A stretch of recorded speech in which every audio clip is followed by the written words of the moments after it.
This is episode 14 of Narrative Awake, a League of Legends related talk show brought to you by Esports Pools. There's nothing going on at the moment. There are no tournaments as far as I'm aware. I'm not actually sure if they cover Chinese League of Legends on there. Would be bold if they did, put it that way. I'd love to see how someone set the fucking lines for Chinese League of Legends, not least because Kelsey could attest to this.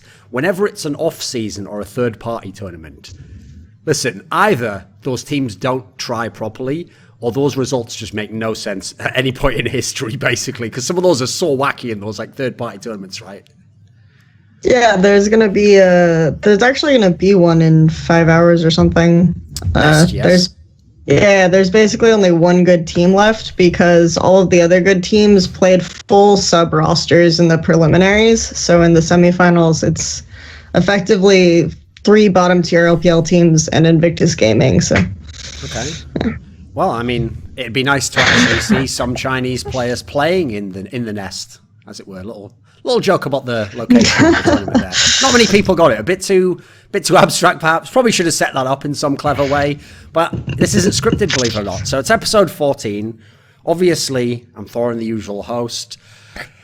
Technically, well, officially, Esports Journalist of the Year, according to the Esports Industry Awards. I didn't decide that, by the way. Don't look at me like I'm bigging myself up. They're the ones bragging. I just, it's nice to be told as much, I mean, listen, I'm not going to lie, as I kind of referenced in my speech, like, I don't really care about any sort of validation from anyone else. So it doesn't actually mean anything. Like, if I'd have lost, I'd still think I was the best. But, here with Kelsey Moser, nominee for Esports Journalist of the Year. You didn't win. But you know what?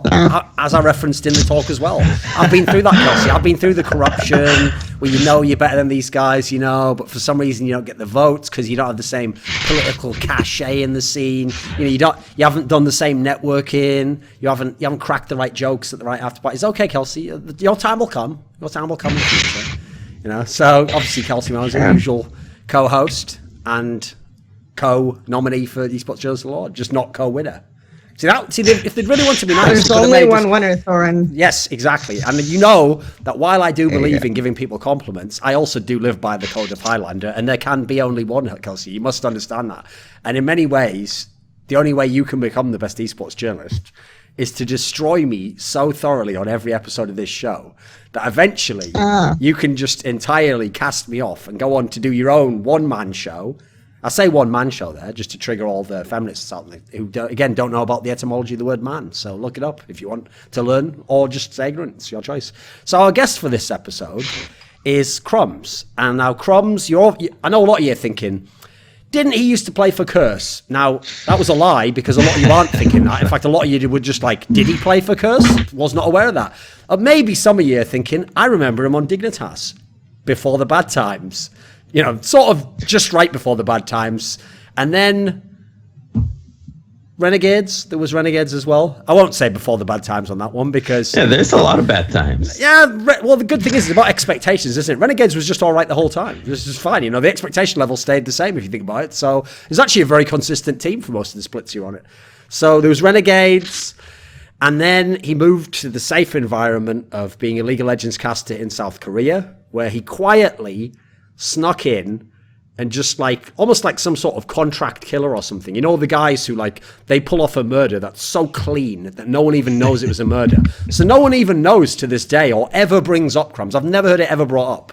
Why LS just doesn't cast in Korea anymore. That's never been brought up. All they know is they woke up one day, like some 1984 shit, and they were like, what do you mean? Crumbz has always been the color commentator in the LCK. And then everyone's like, yes, I agree. He has always been the... So...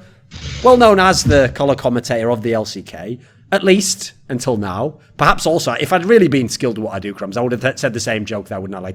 Up until the bad times, and then referencing some of the news about the LCK there, but we'll leave that for now.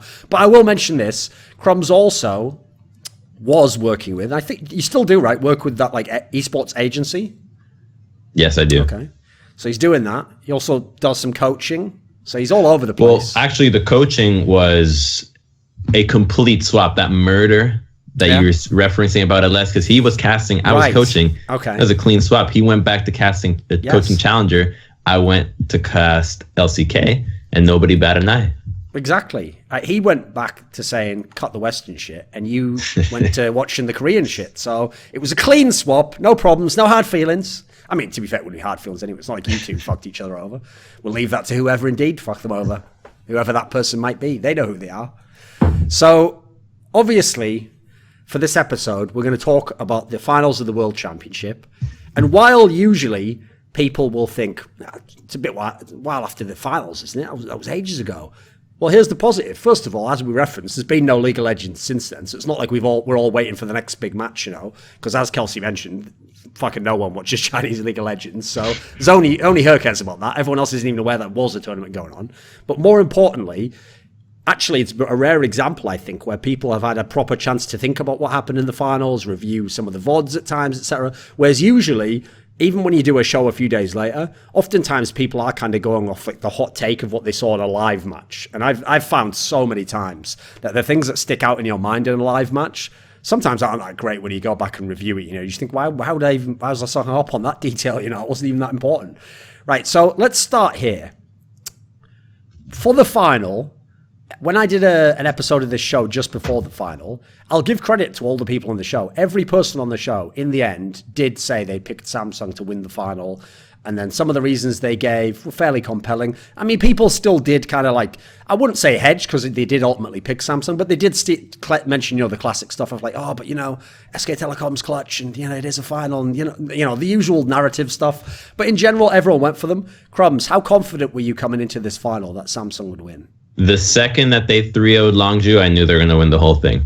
Okay, why is that? Well, first of all, the team looked really shaky at group, so yes. I was disappointed in them because I had higher expectations for Samsung coming into the tournament. When they didn't show up at groups, I was a little discouraged. I felt like the match, the preparation, the meta, everything, even their group, they had a lot of good matchups and weren't able to execute as well as I expected. So I actually had them losing pretty handily against Longju. But when they showed up and showed that they were very prepared for exactly what Longju was going to do, immediately then we get to see SKT struggle against Misfits, and that team, the SKT team that just limped into the entire group stage through quarters, through semis, into finals, I don't think ever stood a chance against Samsung, who just happened to have a better read on the meta, was more prepared, and actually came up with a good strategy against SKT that was just limping into something that they were basically taking the Longju strategy of having Huni top lane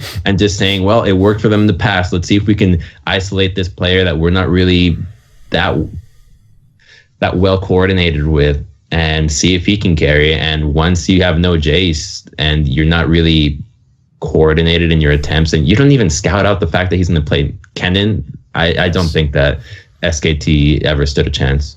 Okay, let's start there then, because I think you've said it. You've actually framed a pretty good point to begin with, which is that if you look at the way SKT played through this tournament, it does. I kind of agree with Crumbz there. Like, it seems like by the end they thought to themselves, "This is the only way." Basically, they actually kind of tried to be optimistic. Like, what's the best case scenario for how we could win? And the best case scenario did seem to be somehow Huni's probably going to have to play carry champions because he's shown he's just not going to play the other shit. And we haven't brought this up anyway, so we're kind of all in on Huni. And they gave them chance, but the bot lane just never really recovered. So at this point in time with the current meta, did they have to go this route, Kelsey? Was this the right approach overall, even if they didn't win?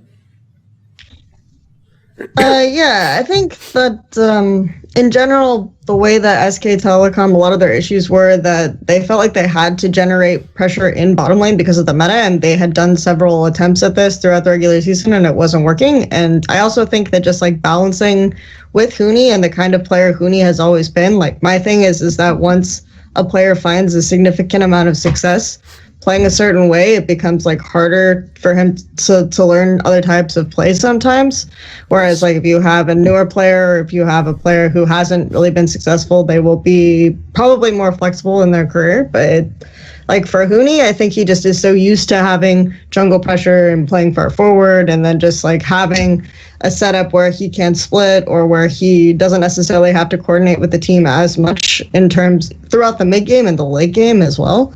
So I think that that's generally, they sort of had to do that, but it just wasn't working for them the way that they had set up the rest of their team going forward. Like the rest of their team had been together, or at least 3 members of the team had been together for a while, and they have like a core system that works. So when you're changing parts and the parts aren't necessarily the same parts that have fit in the past, it becomes a little bit difficult. But I think SKT did well with what they had. I think that based on like all of SKT's performances, I agree with Crumbz. But the thing is that I felt like Faker is like the ultimate hedge almost. Yes. So I didn't necessarily think that Faker could alone completely win against Samsung. Sure. But it was like if there was a player who could, it would be Faker. Still, like I still predicted Samsung to win. Mm-hmm. Okay. And in terms of the top lane matchup, okay, so obviously, I mean, I did a piece recently with Emily, who'd written a piece about QV, obviously getting to win, and this was a big tournament for him, right? The top lane, obviously, to some degree, was a mismatch, but like you said there, Crumbz, about them not scouting the Kennen, it seemed like QV could basically just play anything he wanted. He literally just almost played like, here's like a range of the possible meta of this world. So he started with Kennen, he went to Gnar, finished on Cho'Gath. He basically could do anything he wanted, right? Was Huni outclassed in top lane?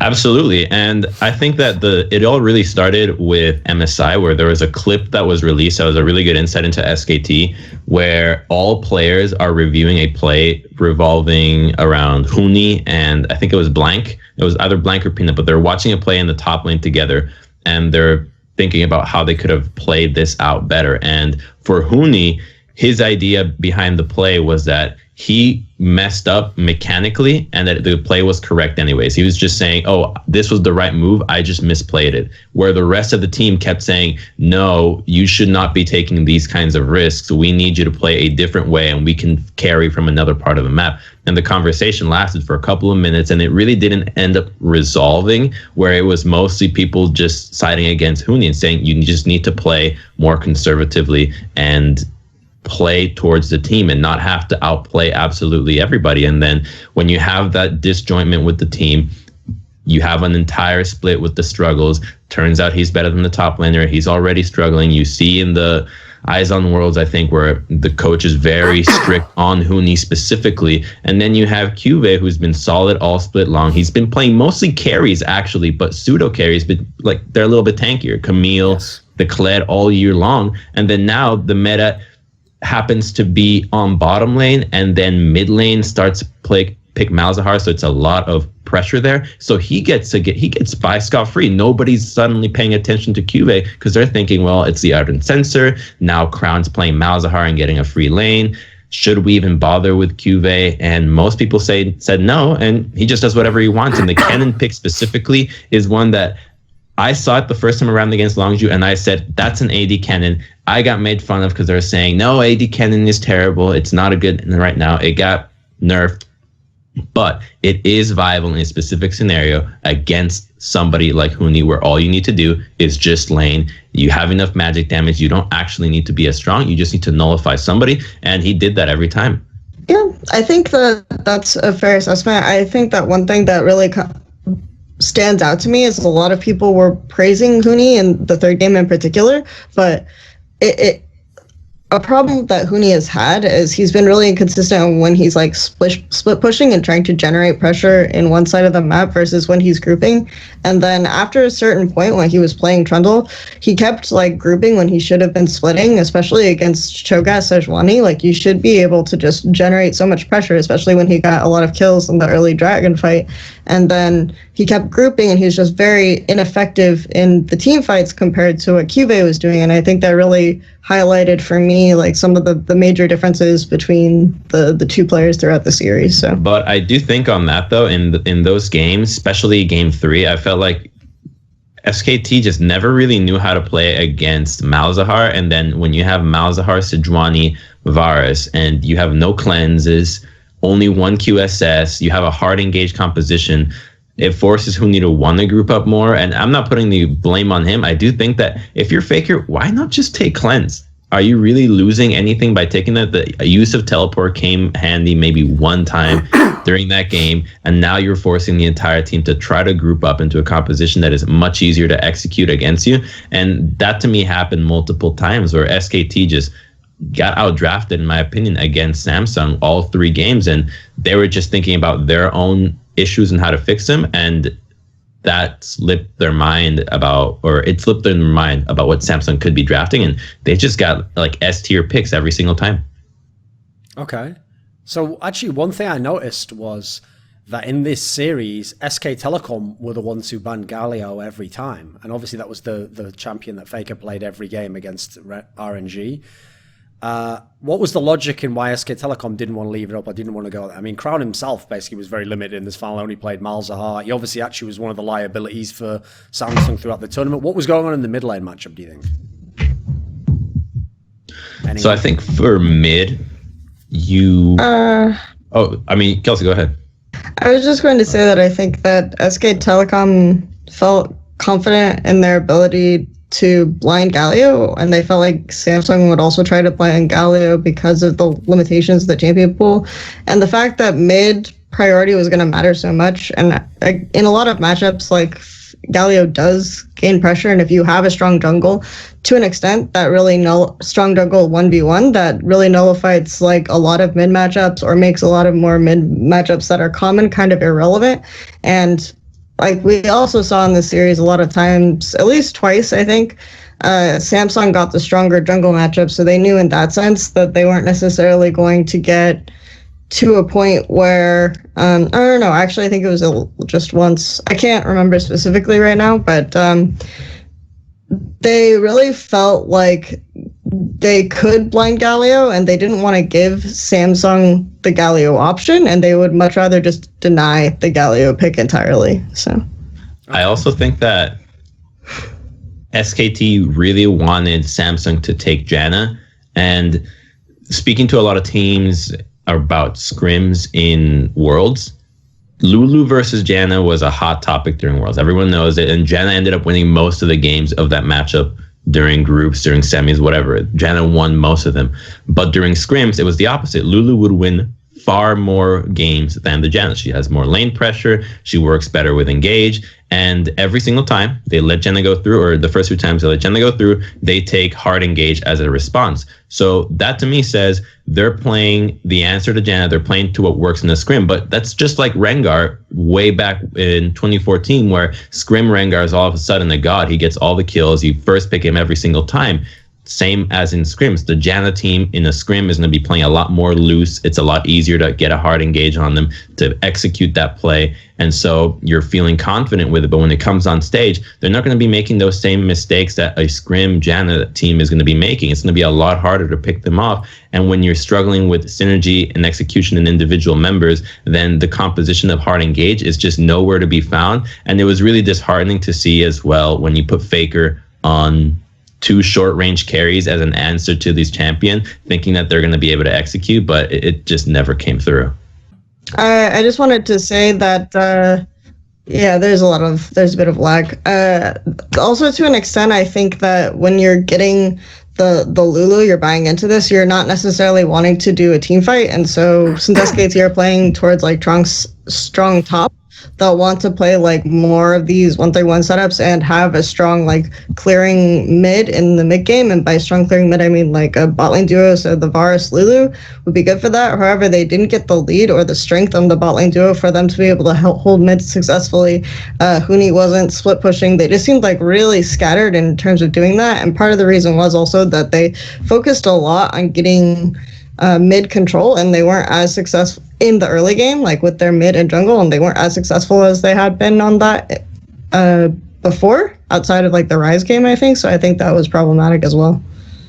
Okay, so a question I had was, since we were talking about like the bot lane and the fact that obviously Wolf went with Lulu in a bunch of these games, in the rest of the tournament, we hadn't really seen Bang actually trying to make Varus work. Like I think he played it once against RNG maybe, and aside from that, he was actually staying away from it most of the time. And in fact, you would have thought Varus is what you'd expect the Samsung bot lane to be playing. That's something they were playing all the time. What do you think? Like presumably this was like a surprise approach by SKT. Like they thought, well, they're not going to expect us to do it. What do you think the logic was? Because obviously, it looks like Bang didn't really suit that champion at all, in contrast to Ruler. It just looks like a deny pick. That's one of Varus, Ruler's most played champions, all split long.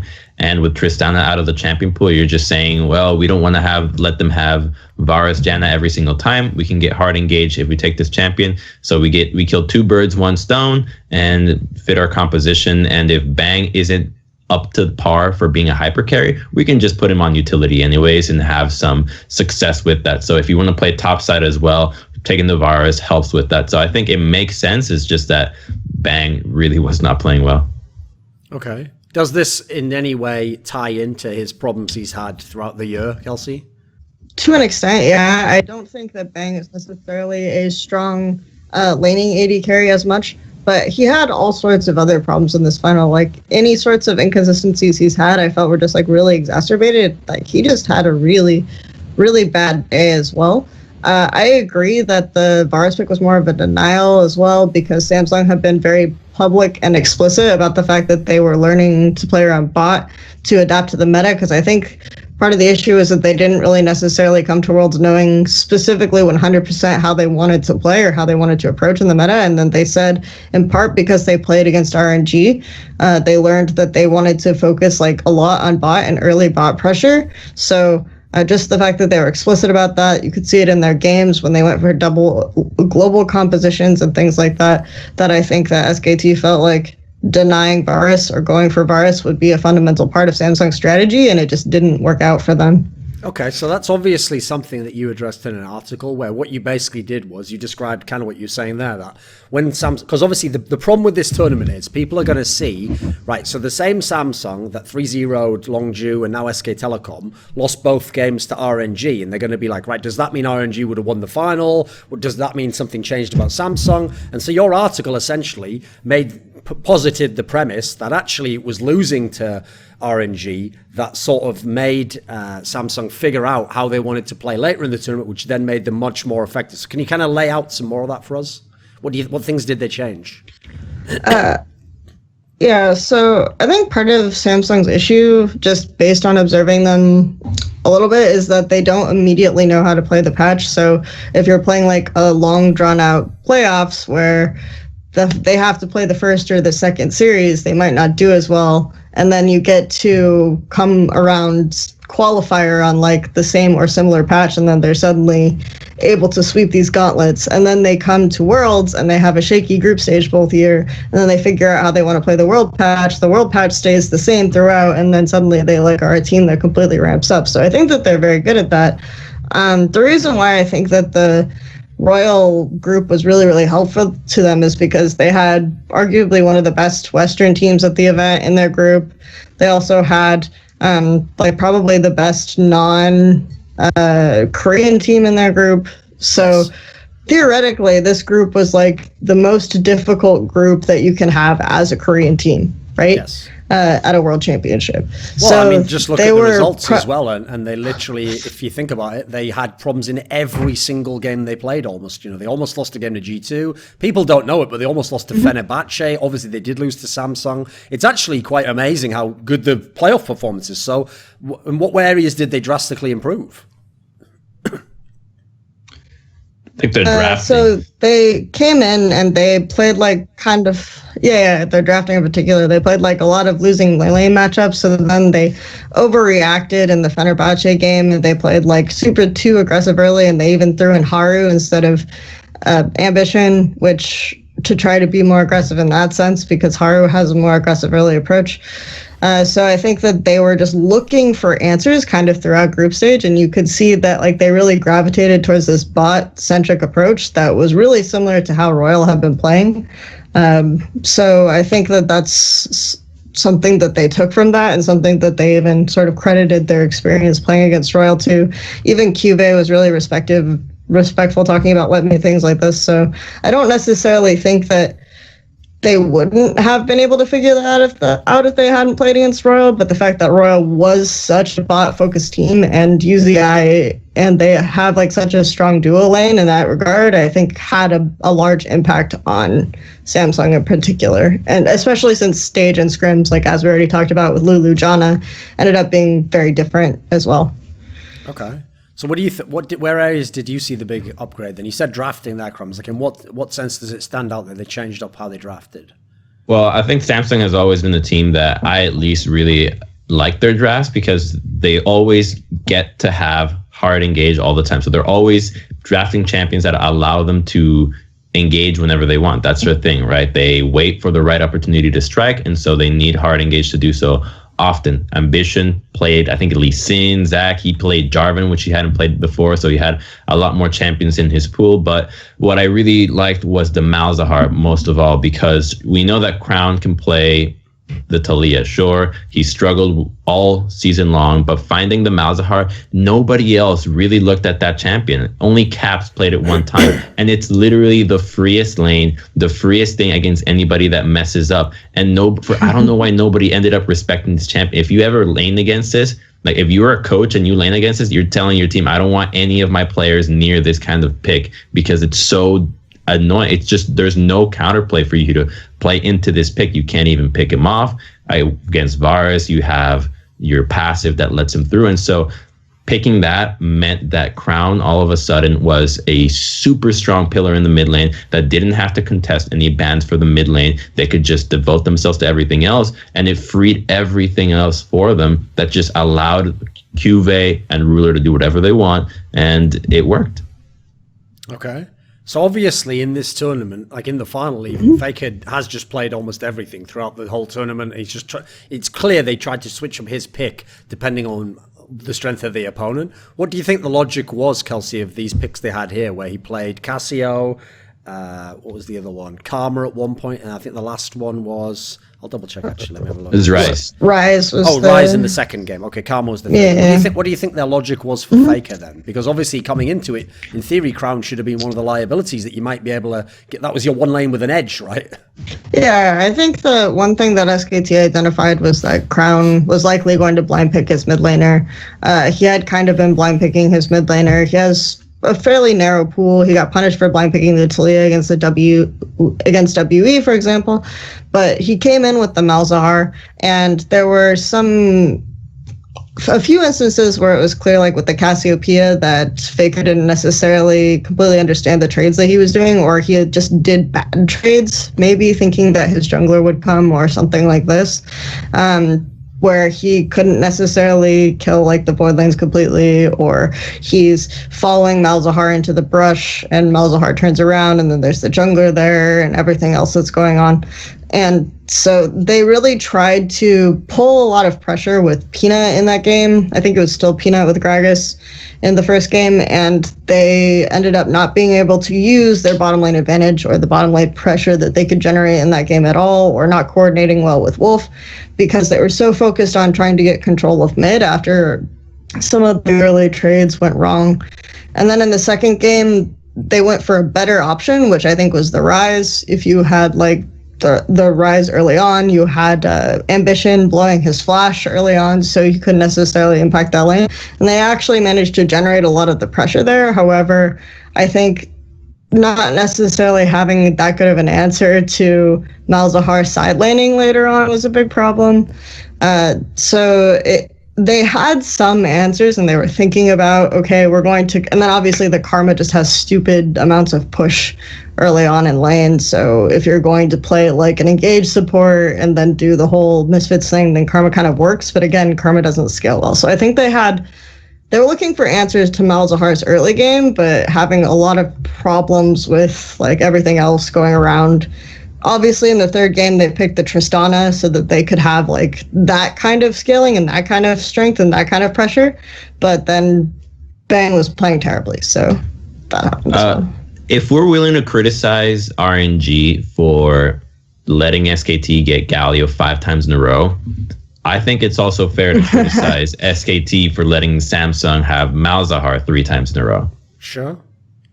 Well, I mean, yes, especially obviously if you lose all 3 games. You know, it's one thing if you'd have won one. Like, let's say they'd won the second game and they were like, oh, maybe there's a way to deal with it. Right, I can see that rationale. But yes, like you'd think at least for the third game, you'd be like, right, well, even if we lose this game, we're not going to fucking lose to the same champion again. And then just sure that in 3 games in a row, we had no clue what to do. So what could they have done, Crumbz? What would be the right approach, do you think? I actually think you have to drop the Janna ban and just let them have the Janna, but have it with the Malzahar. And just, you never really got to try the Janna, the Malzahar without the Janna. It was Malzahar with the Lulu on the final game. Just ban it out. You leave them Janna already. You had a plan that was already supposed to be executed against Janna. We've seen Lulus beat Janna as well. So I think you have a much better shot with that one. Then you open up Faker to just have some pressure mid, because it takes 2 spells to clear the wave. And even if you're Ryze, it's a lot harder for you to roam against this pick that also happens to be able to take teleport into the mid lane. So you're just gutting your opportunity to help the side lanes, which is the initial plan if you're trying to go with Huni. Also, I think just like maybe the Galio ban, because I think there are answers to Galio more often than not, even though SKT really, really, really highly value that pick. I think they kind of overvalued it in a sense because they were blinding it so much against Royal.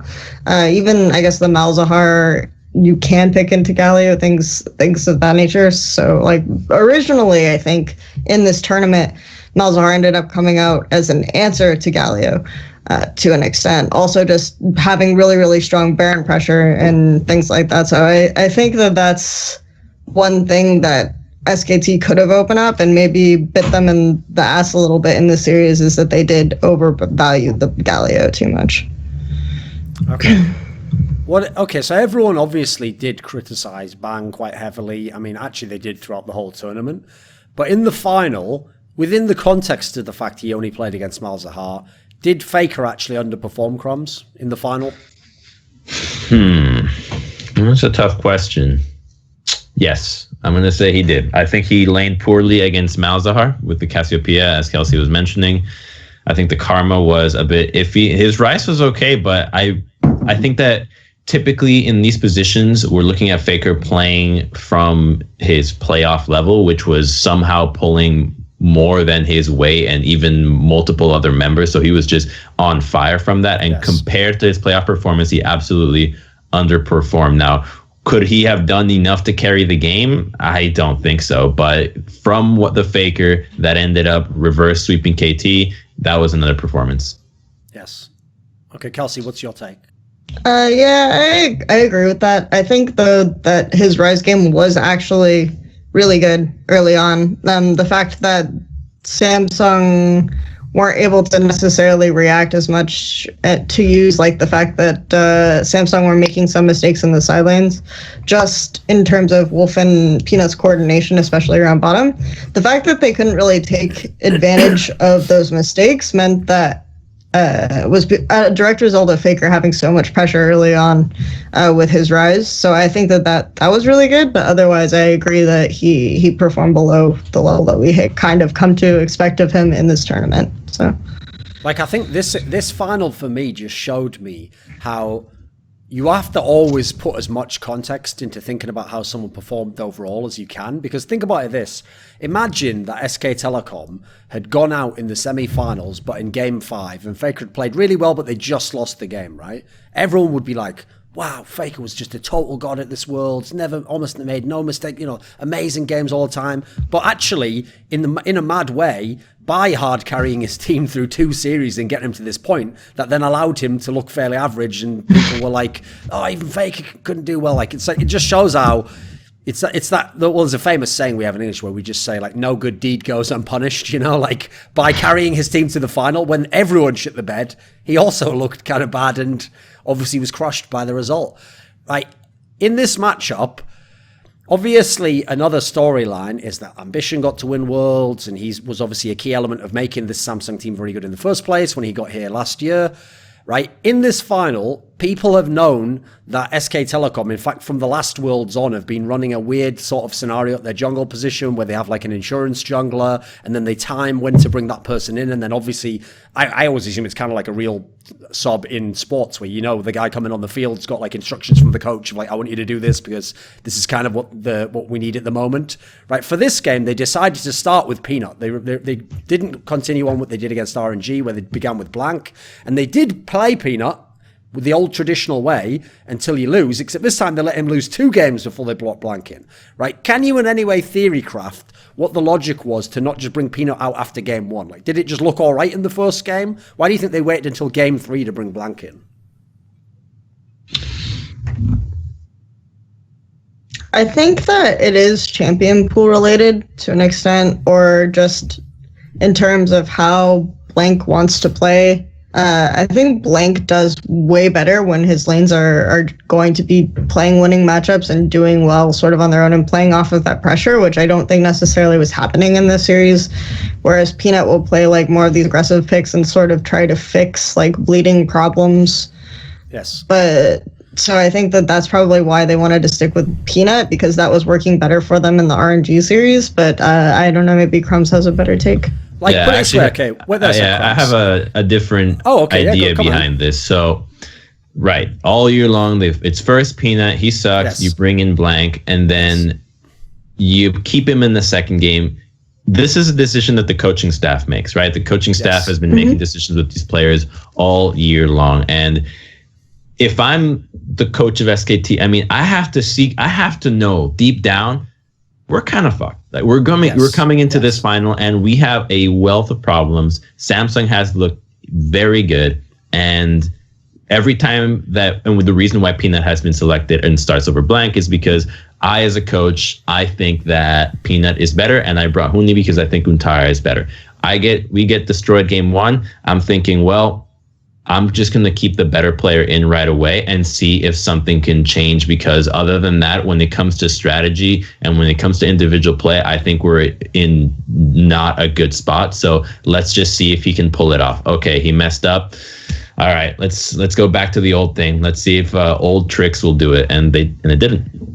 Yes, because this is basically the point I wanted to make, okay, that I think after the final, you could probably say is a pretty conclusive point, which is that people really rode the storyline element of Blank coming in as like the insurance jungler, just by the way, as they did last year about Bengi. Like they made it sound like, oh, what a legend. He always came in for the clutch games. And I always used to say, there's a very good reason why he wasn't there in game one though, was it? It's because they don't actually think he's better than Blank. They just think that if Blank's shit in the bed completely, you can at least sort of tell Bengi, do these things and we might have a chance to win. So you only bring him in when you have to. It's actually the other way around. It's not that Bengi was the better player than Blank. Clearly they wanted Blank to be the main jungler. They've started him nearly all last year. But you mean the other way around? No, I mean last year I'm talking about. Last year when they had Blank as the starting, and then it was Bengi who used to be the insurance guy who came in when he lost the game. Well, this year around, they put Blank into that role, which I actually think, yes, obviously in the spring split, it is because they recruited Peanut to be the superstar jungler, etc. But I think even in the summer and coming to Worlds, it's obvious they still wanted Peanut to be their main jungler. They just were using Blank when everything went to shit. Like, people played up the angle, Crumbz, that it's because, you know, he sits backstage and he kind of gets to, like, scout the enemy jungle, which sounds great, right? No, listen, it's a storyline. Yes, there's some validity to it, but he does all that because they don't think he would be best if he started in game one. That's for real. And the only reason they did it against RNG is because, as Kelsey said, those two junglers actually, as in MLXG and Blank, have like history and know each other. And so it's a different setting, you know. Obviously, somehow that gave him comfort. And funnily enough, even in that series, obviously, it's not like it all went to plan as it is anyway. So I kind of agree. I think actually you can expand what I said about Faker and kind of make it for all of SK Telecom, right, Crumbz? Their problem in a way was they fucked themselves by managing to find weird makeshift answers to all the other playoff series, get to the final, and then play a team that's just way better than them. And then there were no answers, right? There's nothing they really could have done to win this series. Absolutely, right. You keep bandaging yourself, and then you get called in the final at the final table. It's like, okay, these guys are actually here to play. Well, yeah. Whoops. We made it this far at least, right? Some prize pool money. Yeah. Okay. Because that's one of the things I wanted to ask about actually is, so when we talked about Huni before, right, while I do hate going too extreme with conclusions, you know, like if there's one thing I really hate, it's when people take a conclusion from something now and like rewrite all of history, because obviously the previous years can remain as they were and something different could have happened now, you know. It doesn't always have to make some perfect sense in a narrative sense. But I would like to ask this, Crumbz.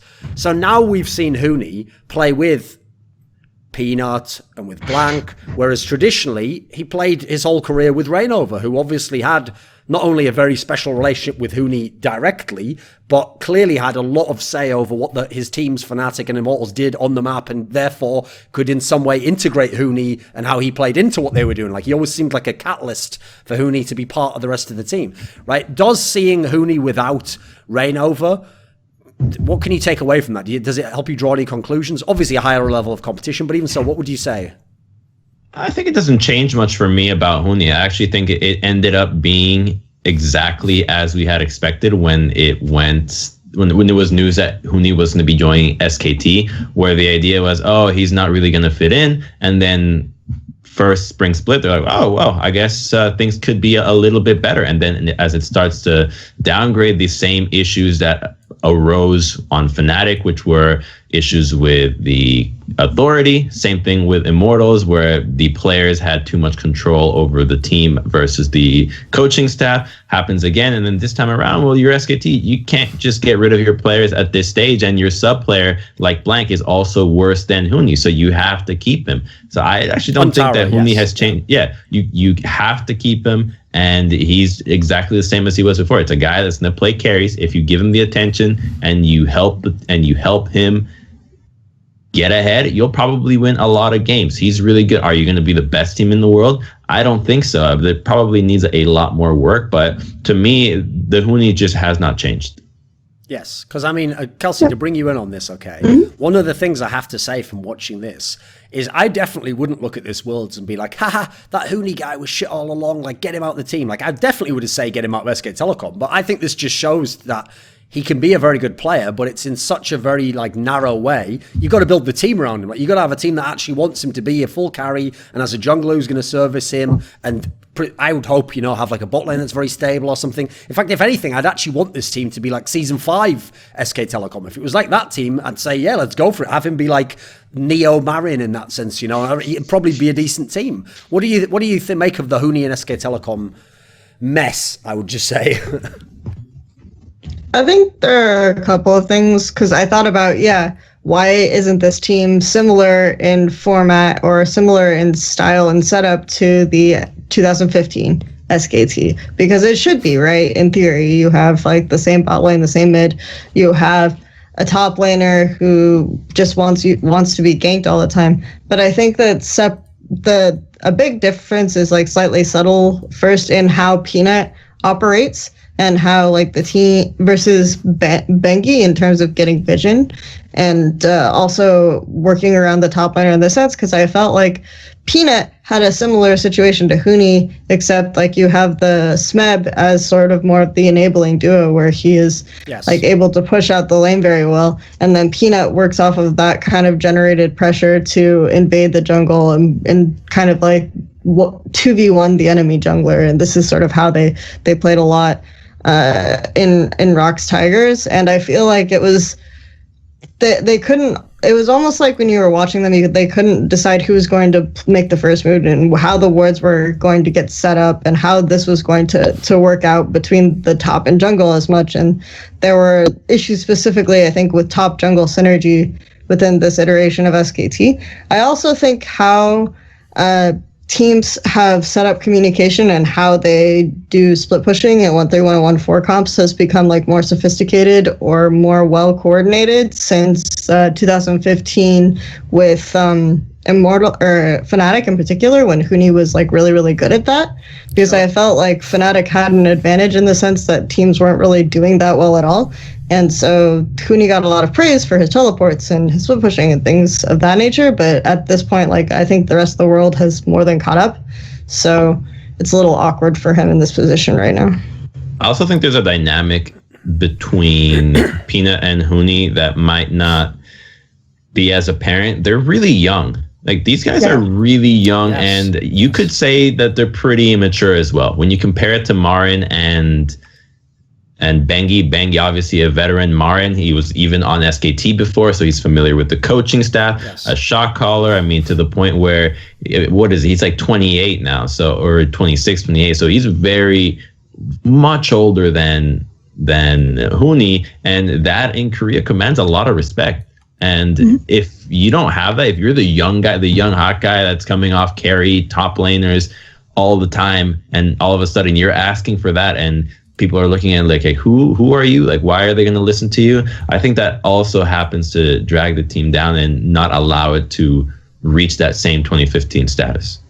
Because I kind of felt the same exact say. I could basically repeat the same thing about Peanut. Like, I still think that guy is a player with a lot of potential, clearly could be a very good player. It's just that Like, while I'm not actually, like, I don't blame the SK Telecom staff for the Peanut pickup as much as the Huni one, because the Huni one was a bit more obvious to me. Like, if you can completely reinvent this guy, then you must be just going for coach of the fucking century. But fair enough. The difference is the Peanut one, on paper, I could see how it could have worked. But after looking at this team, it looks like what they wanted Peanut to do in this team, he just could not do at all. Like, for example, in this final, I don't think I've ever seen an SK Telecom that had vision control as bad as the one that has, like, Peanut in the lineup. Like, their wards are non-existent, you know. That's the one thing that, no matter what the others did wrong, you could always say in the past they were always fantastic in that area of the game. That was his issue the whole time. Even on Najin, he came out and was like, mechanically, what a god, but where are the wards? He would kill a Faker every time, but where is he now? Then Rox Tigers never really needed that. If he was just playing Olaf or whatever champions, being mechanically sound, the living ward, skirmisher, sabers, and it's like the whole point that Kelsey started with. You have a player two players actually, that have a style that have been massively successful with. Why on earth would they want to change it? And now you're asking them to change it because you have a player that's better than them combined. It's just going to hurt their ego even more. Because obviously, on the other side of the equation, if we talk about ambition, while yes, the storyline is fantastic, you know, like one of the most decorated, like, well, rather one of the most tenured players in all the league, finally win a massive championship. That's all great, but it's not like Ambition is the best jungler in the world, is it? Like, what did you think of Ambition in this final? What does he do for Samsung? Because to me, like, I don't think of him as a star jungler. I think he's just a jungler who does a really good job now with the team he's got. I actually think he is a star, but in a different way. Not that he's a superstar player, but he's a star for setting a very important path for League of Legends that some other sports have, like CSGO has already, where you have a player that's married, that is actually very successful, very old, has been role swapping. So he's really showing that you can actually keep playing until you want to, really. And so I find him to be a superstar in that way, that you can keep going until you just want to stop, which is a good sign. Obviously, we knew this before, but in League, it never really got to that point where we saw somebody cement that idea. So for me, Ambition definitely is that. In regards to him as a jungler, it's mostly just the shot calling and playing as a team. You can obviously hit 100% kill participation playing Jarvan and dropping flag all the time. So I don't think that's really as impressive as it gets made out to be, considering the games. But he played with the team and he keeps those guys in check. He knows where he needs to be on the map and like which lanes he needs to help in terms of making sure they always have good back timings. And just generally, you can see the way the team plays macro mid to late with or without him, and there is a very significant difference. So I think that's huge. So yes. Because I mean, well, obviously, one of the things, like as you referenced, is that's one of the reasons they had to bring him back to the team. Is because when they had it with Haru, they looked like 1,000 times worse, you know. And one of the things that I think actually this role swap shows us is that, like, yes, obviously there will be metas where in theory you might have to be mechanically good as a jungler. At least half the time, that isn't going to be the case. We've just seen that for the last couple of years. And when it isn't, a jungler just becomes decision-making, knowing where to be on the map. And I have to say, if you actually think historically, no matter what people might say at the end of him being a mid laner, I actually think that Ambition was always a good player at understanding what was going on in the game. His team's always had pretty good macro and Blaze. I think likewise, it makes sense as to why Score's successfully done the role swap. The difference is he actually is like a legit star jungler and has the macro and experience as well. But that alone, like, you can't downplay the fact that the guy has mega experience. And you look at when he came in Season 6, and, well, go back to that. Go when he was in Season 5 when he became the jungler. He was really ropey in CJ. He didn't know when to do half the engages and what the fuck to do. But he got through it all and now did become, in his, just if you forget all of his past, just look as a jungler. He's doing a great job for his team, obviously. Right, so who was the standout player of this final, Crumbz? Who was the best player on Samsung, do you think, like the big deciding factor? The big deciding factor.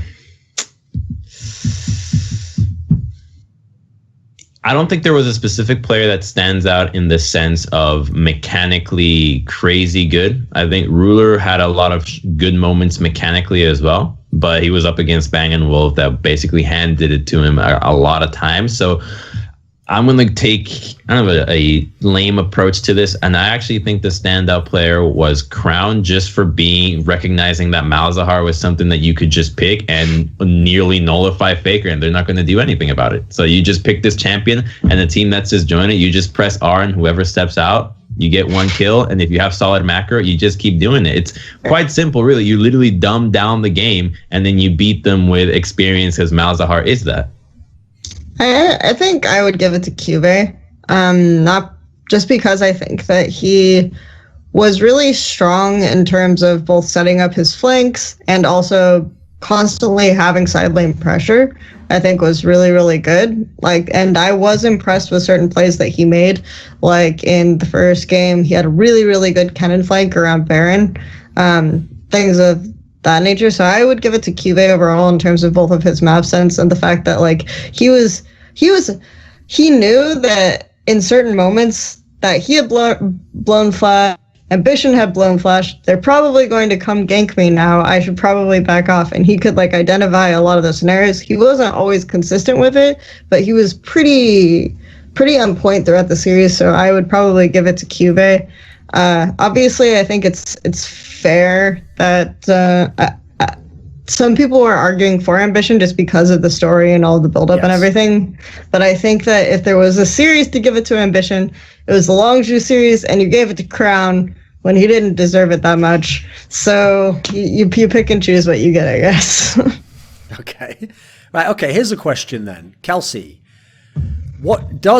is there a conclusion you can draw from the fact that SKT couldn't even win one game, and in fact didn't even look close in any of these games, but Team WE won a game off Samsung? Is there any conclusion to be drawn from that? Like, for example, do you think that game actually made Samsung stronger and therefore it's not SKT's fault? It's a kind of startling statement, right? You wouldn't think you could come away and say that. I felt like of all of their series, the WE series was actually the one that Samsung came with a least solidified plan for. They really didn't identify in the first game what WE liked to do. They blinded the Talia, and almost consistently throughout the entire season, Sia has always taken that as an opportunity to take the Kassadin. People were saying, oh, you shouldn't have given up Rakan and Xayah, and sure, maybe that was a mistake, but I think they made decent trade for that. It was just compounded with all of the little things throughout the draft that they kind of screwed up in that first game that I think didn't go well for them, plus giving WE a ton of champions that they're super comfortable on. So after that game, though, I think Samsung looked pretty strong, and I wasn't super high on their second draft. I don't remember it as well, but I think after that they just slowly figured it out. Okay, we slacked off maybe a little in the opening, but now we know what we're doing, and that's it. So it was just an issue of what I felt was a really, really solid, smart plan against Longzhu, with limiting their ability to use their solo lanes to affect their bot lane, and then just targeting the bot lane, and then a really good plan against SKT that we've already talked about a lot at length. So. Okay, because Crumbz, here's a weird question. Okay, the way I'm going to set this up is going to sound so bizarre as a question, right? If a team wins Worlds and they sweep the final, and in fact they sweep the two favourites for the tournament en route to winning the final, logically, no, don't change any players, bring this exact 5-man lineup back to next year and play LCK and try and go to the next Worlds because it worked. But that is in the context of a team that had to come through the gauntlet this year, who obviously, actually, like we said, perhaps could have even been eliminated in the group stage.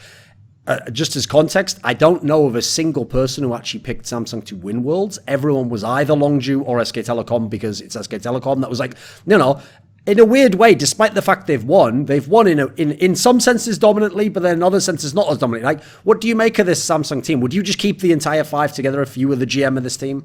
If I'm the GM, I do keep the 5, but I do bring better sub players to put fire under everybody's asses. So every single player just put somebody else behind you, right? You have Haru already. I mean, you could go with someone better than that, but I think that you just need to have more to ramp up the team faster. I don't think they're going to be able to afford falling behind in early stages of the tournament. Had they actually lost that game against Fenerbahce, they could have actually been disqualified. They could have not made it out. So that was very close. So I think that they just need more emphasis on how quickly they need to get good. And so having more players in your lineup to push that farther would be the right approach. I would keep the same 5. I mean, they already have Stitch and what is it, Stitch and Wraith, right? So you could just bring in a sub mid laner, bring in a sub top laner, and then start working with that just to make sure that you can keep the team pushing themselves and not get complacent. But I wouldn't have a problem keeping the same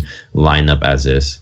I mean, I will just throw in the caveat that obviously it's not as though everything has to stay the same in either regard. Like, for example, Crown could obviously regain form next year and be amazing, and some meta could come along that could make him fantastic, and then he'll look even better. But what's your take, Kelsey? What do you think for the future of Samsung? I think it's for something to be said, and I hate being like, oh, but SKT does it this way. I think there's something to be said for the fact that even when SKT win, they almost intentionally make a roster change.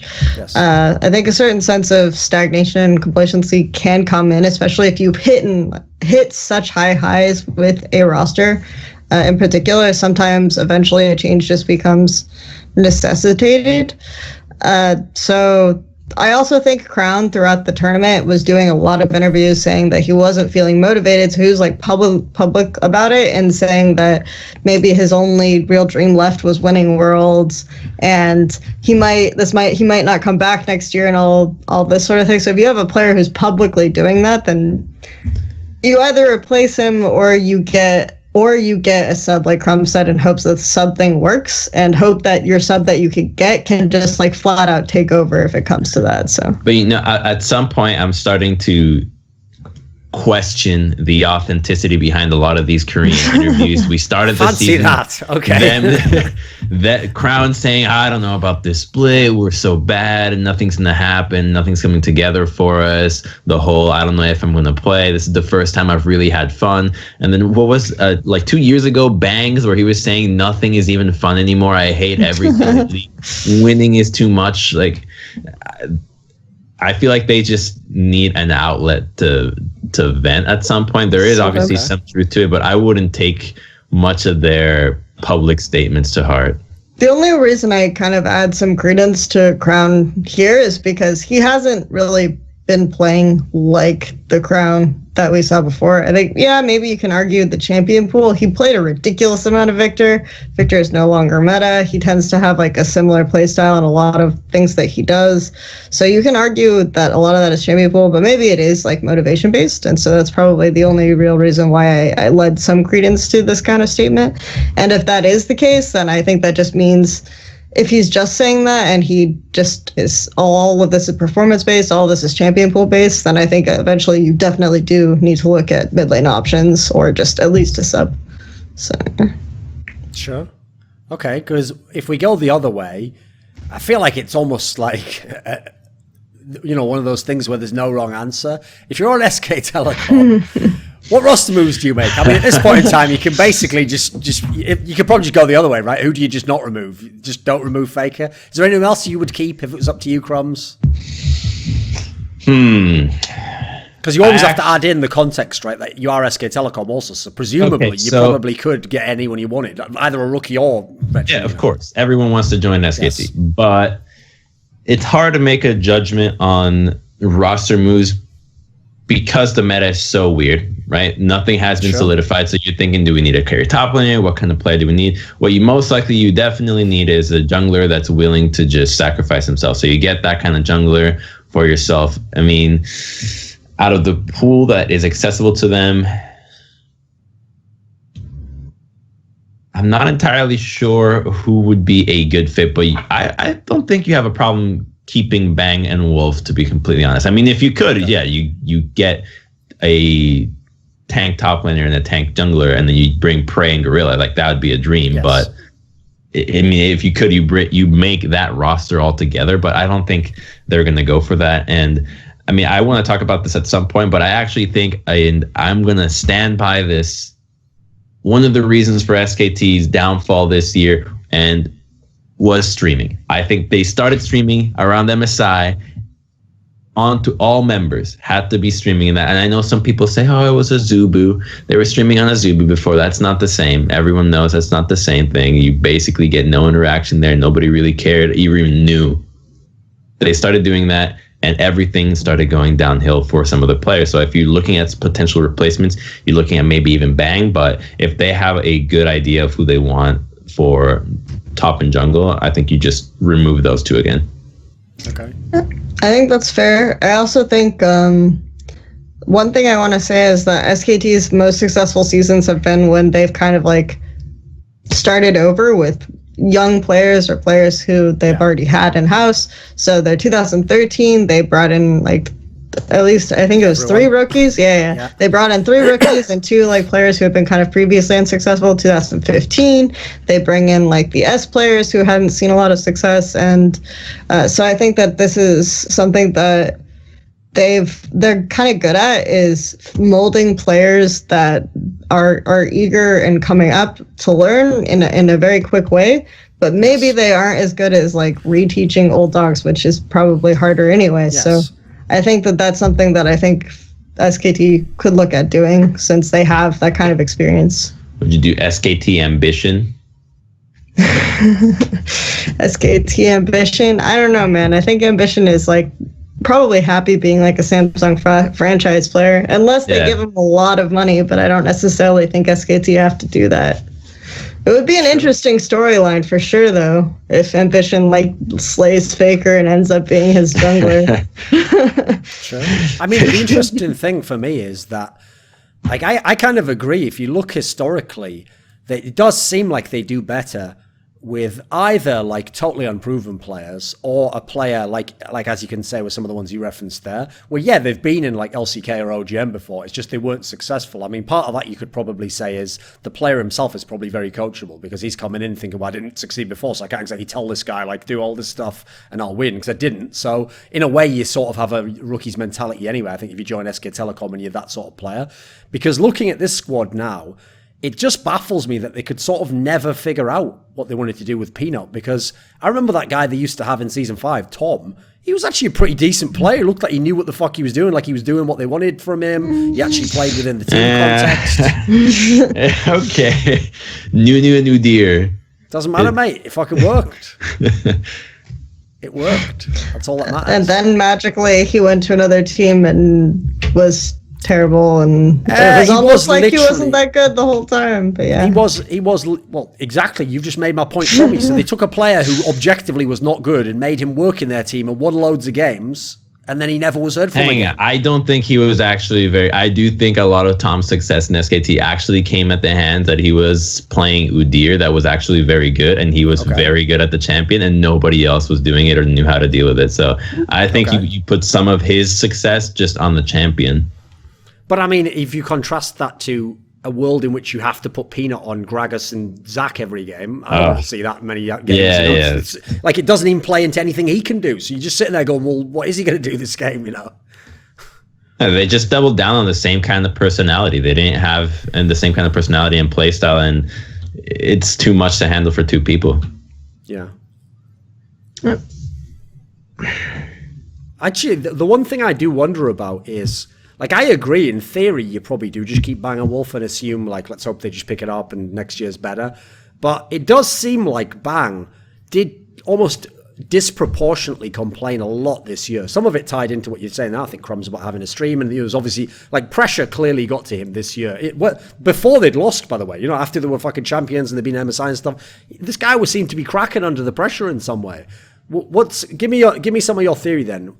What do you think you noticed, or what do you think changed from having to stream?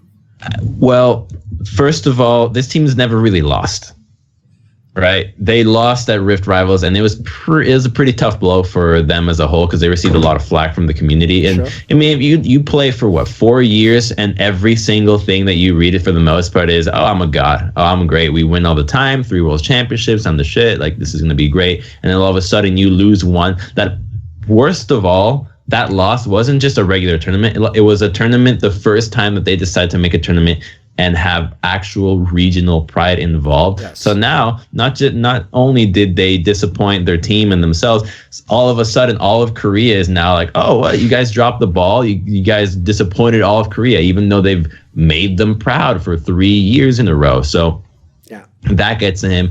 Then the streaming, the whole idea from before where he's not really happy. And I think that these players got exposed to new elements of league that were never there before, and they just didn't know how to deal with them. And even if you're a coach, you can see these opportunities or these things happen, but you don't really know what works with these players. The worst loss you've had is maybe a game in the LCK. You've lost maybe a couple of scrims. You've never had to look at Faker and say, okay, you're crying after a game.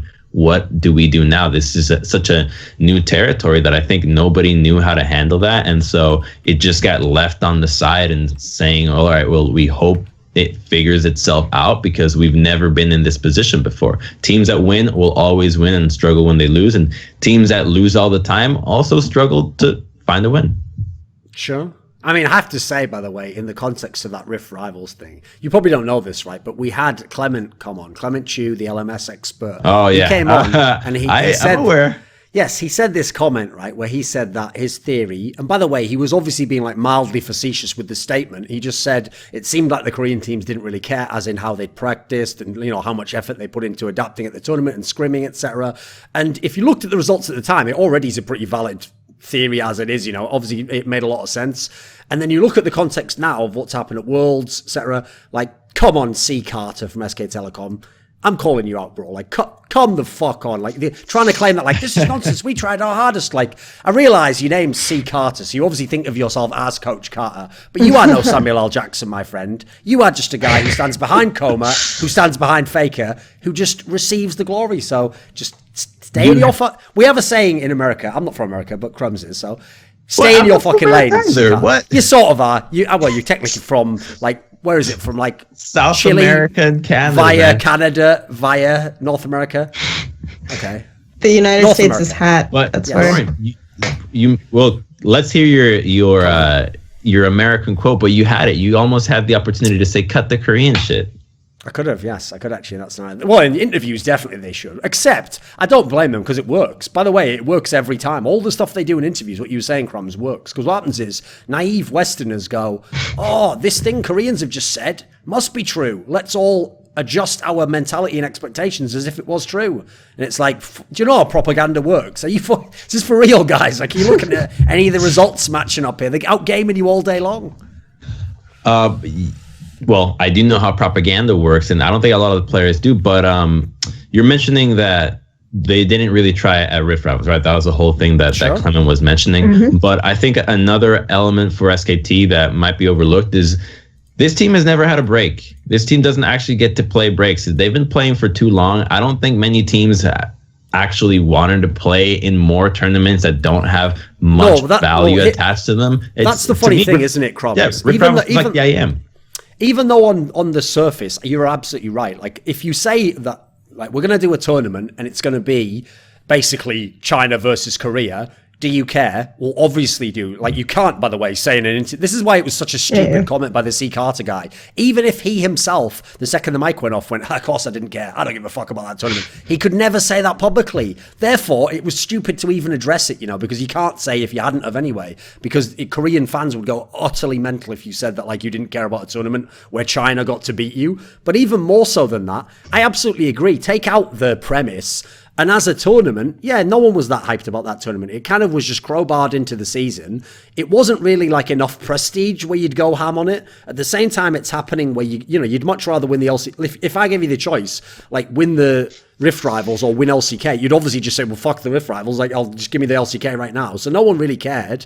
And even Western teams didn't seem that hyped up about it. And in theory, for them, it should have been a chance to, you know, unfortunately, that whole, like, let's revive Battle of the Atlantic, like, whatever, 4 years later, it doesn't really work because that was like season 3, remember? We barely had any tournaments at the time because we just had that, only the LCS. So it almost did have a place back then that it doesn't now. So I kind of agree. I don't blame them in any way, by the way. I'm just making fun of the fact that they tried to, like, claim that they cared about it at Super Duper. Obviously they didn't, you know. You just reminded me of the Battle of the Atlantic format where if the number one teams win, then you get all the points and nothing else matters.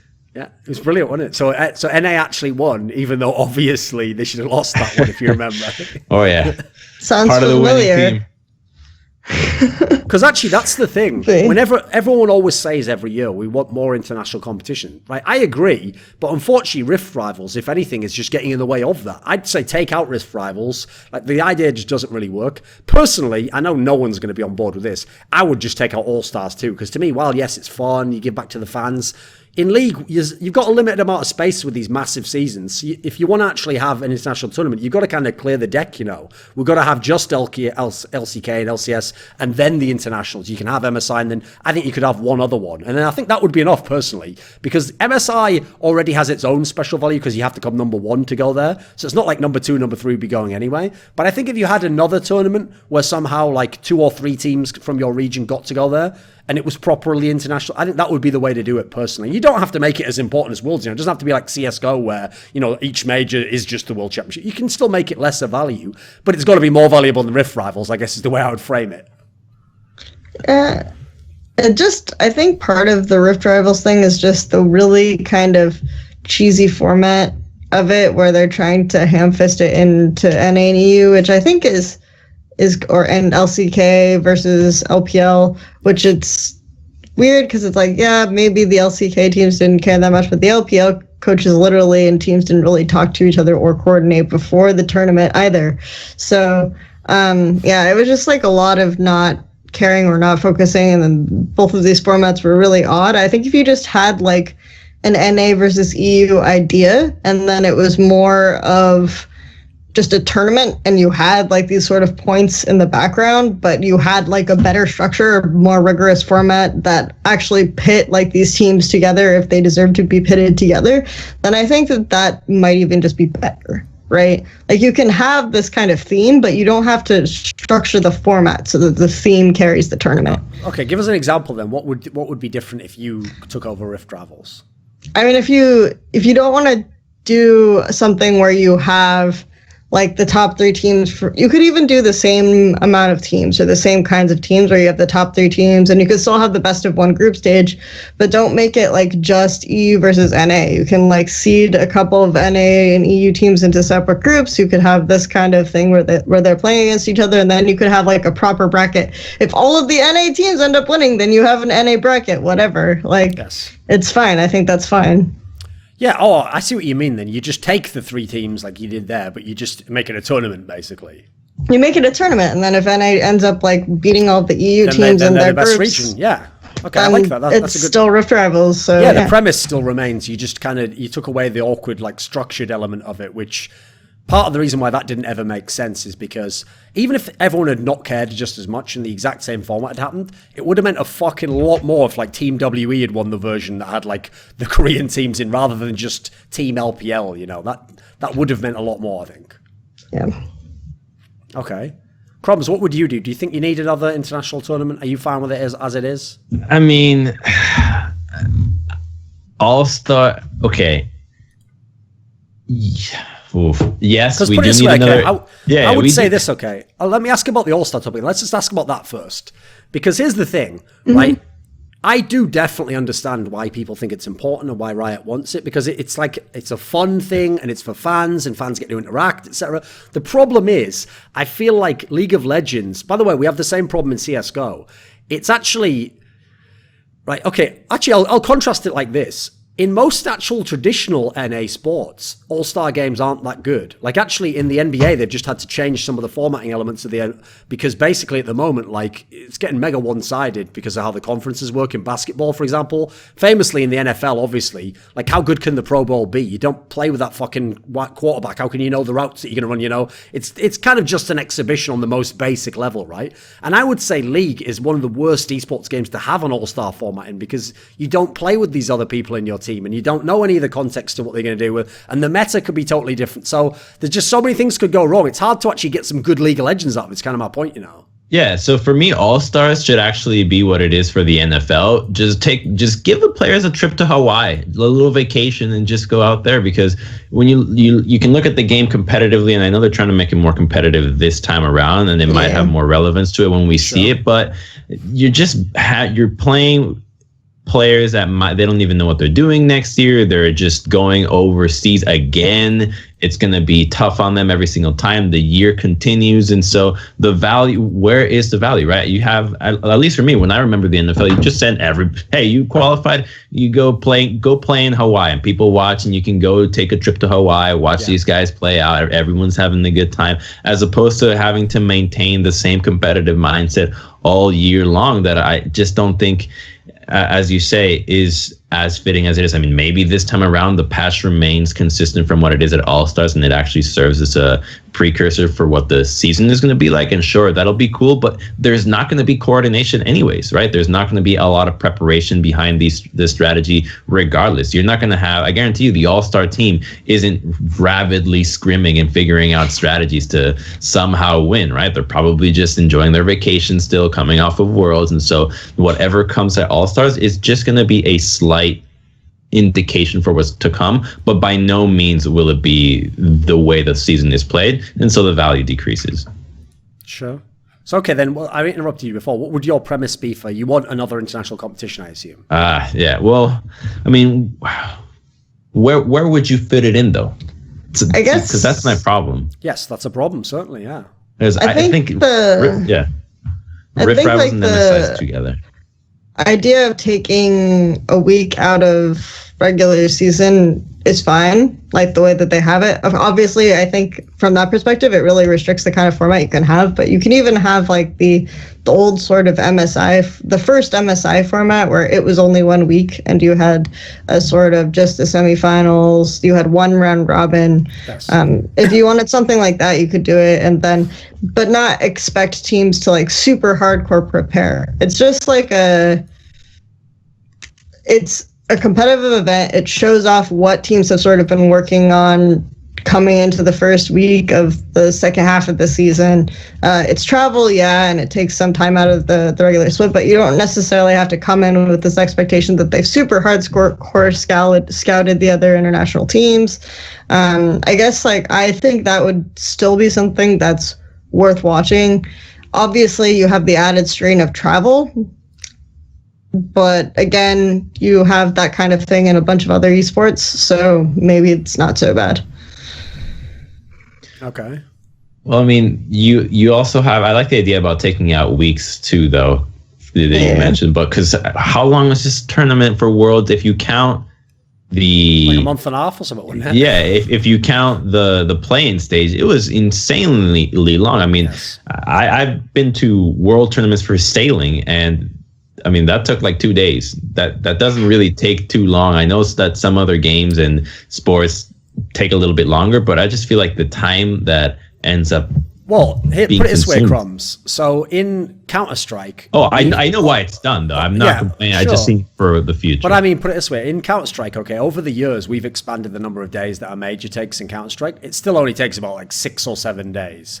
In Dota, I think it takes a month for the international, but they also do like double elimination bracket and a group stage that you don't get eliminated from. You know, they have all these factors that, like, they really make use of that time. Like, they still are playing games every day. The thing about the League one is, while I'm not against it, like, in isolation, okay, if only Worlds existed, I like it, actually, because you get a lot of preparation time. League is a game that massively benefits from actual, like, in the practice room preparation, as opposed to just, you know, watch a game over. Like in Counter-Strike, you typically just watch the like, when in the 3 hours at the end of the night, you watch the person you're going to play tomorrow, basically, and you just a little bit, you know. But it's obviously not, you're not doing as much drastic stuff in League, as in League, rather.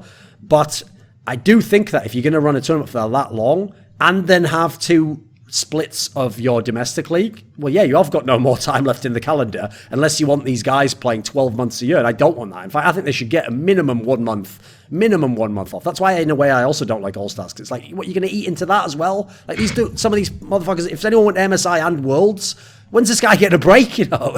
Yeah, exactly. I think that's actually a change that should come, at least with the franchising next year, or at least at some point, even beyond that, where people are actually fighting for time where you're not allowed to practice, you're not allowed to tournament. That is so necessary, because it's never going to end, because on top of that, you have obligations for sponsors, for things that these players got to do. That takes into your time. And so the scene doesn't even get pushed to the level where it could be if people had more available time at their hands. And so cutting down time not only makes it so that the players are more rested, that you have a better calendar for what you're trying to do, but you also actually get to satisfy a lot of the requisites that a lot of these teams and their sponsors have, and growing as well, right? Maybe you have a player that's like, hey, I want to be, I want to go to a movie premiere, right? I'm famous now. I want to go do something and try to make esports enter into the mainstream media. Well, I got 3 days in free time. That's just never going to work. And so it just slows everything down. Yeah. Because that's obviously the biggest problem to me whenever you're trying to fit in the international competition, is like, there's no way to fit it, We've already filled the rest of the schedule to a reasonable level. Like, as we've mentioned before, like, that's why I always thought the most underwhelming competition in the entire year, every year for me, is that every year from season 3 on, they always have some kind of a competition right after Worlds. And it was either the Kesper Cup the last couple of years. If you remember a few years back, it was the WCG qualifier. And famously, the team that won Worlds always loses at this tournament, because first of all, why would you give a fuck? It's just after Worlds. You just won the World Championship. Secondly, come on, man, this is my break. I'm playing a tournament now. Obviously, I'm playing a tournament, by the way, because this is Kesper. So yes, I'm definitely playing this tournament, sir. I'd love to play this tournament that you've asked me to play in. Please don't fire me. But anyway, well, luckily that might be a problem. So actually, let's transition now. I want to ask this, okay, so Crumbz, there was a lot of stuff announced recently about changes to the Korean infrastructure, etc., and things that'll be happening. So, okay, the big, broad picture things. Like, first of all, Riot said that they're going to invest more money, and then that they're going to basically, like, build their own stadium or something along the lines of that. Was there more than that? And like in the future, they're going to take over the broadcast as well or something? Can you give us like what are the biggest details that we need to know about this? Yeah, I think that's what was announced, that they have their own, Riot's making their own stadium, the LOL Park. And I just saw today it's going to have USB charged seats as well. So there you go. Technology at its finest. But I think that's about it. They're just trying to take over the broadcast and make sure that it's unified. But what is strange to me about the whole situation is the massive overreaction about this situation, where there is concerns for what happens with OGN, what happens with Spo TV, what about the casters, what about everything. And so I feel like worried. Am I worried? Yeah. Why would I be worried? That's what I'm asking. It sounds like you are, in contrast, you are not worried, right? Right. I mean, a lot of I don't think these are decisions that are made to specifically harm anybody by any means. I think these are decisions that are made for a long-term plan that is in play. I mean, do I know the plan? No. Can I kind of infer and think of that? Okay, you just want to have it all under one umbrella. Like, that seems to me like what the idea is. And so I'm happy with the broadcast for what it has been in every other region. I don't think that the ball is going to be dropped by any stretch of the imagination here. And so when this upcoming stadium comes out, I just think it's going to be pretty cool to see a new stadium come out that is likely to just be a fusion of every production broadcast, and the Riot together. Kelsey, it said in the statement that the stadium is leased until 2029. You think in 2029 we'll be doing this show talking about the new stadium involved in there? That's Skype. Pretty bold. It'll still be on Yes, Skype. it will, obviously, yes. It'll still be on stage. That's pretty bold, though. Thinking the league's going to be around until 2029, Yeah, I think that it's bold, but it's not surprising, right? Because Riot have always had the stance that League is going to stay around forever. So we're going to make plans forever. The franchising is a plan that's supposed to be in place to last like decades or some sort of theory of that nature. And so I think it's good actually that they're making these kinds of plans and that they are optimistic, because if they don't, then they might not get to that point. I think that I can kind of see where the community are coming from, because OGN has obviously done a really strong job for a very, very, very long amount of time in producing this and setting this up and kind of setting the standard for especially League of Legends esports production before Riot were like kind of caught up. And now I think that it makes sense to be outraged on behalf of them. However, I do think that what Riot want to do is something sort of in response, or they probably coincidentally in response to the political side of like a history between OGN and Kespire Sport TV or whatever else that isn't just League of Legends specific. So they're probably looking at that as something where it's easier and cleaner for them to have everything under Riot, everything internationally under Riot. Like, it's not surprising, I guess, is what I'm getting at. It's upsetting from the OGN perspective, but it's just at this point, I kind of expected it eventually. Yeah. I actually also think that League is going to be around for, I mean, I wouldn't be surprised if it's actually as far as 29. Obviously, that's a stretch, quite a stretch, but one of the reasons why I think it has a lot of success is, especially with people that are interested in investing in it and believing in it, as you have with all the franchise teams, is the fact that people want to join esports that are non-violent, that don't have blood, that don't have elements that potentially conflict with audiences and things that they might get in trouble with. And so you can use, so you just keep a fantasy game that essentially you can just show it to a kid and they're not really going to see it as an insanely violent game. I mean, then you have not to harp on CSGO, I think it's a great game, but you literally have terrorists and counter-terrorists shooting each other the entire time with blood. And then you have Overwatch that also has blood. You have PUBG coming up that's also the same thing. I mean, you're bashing people's skulls in.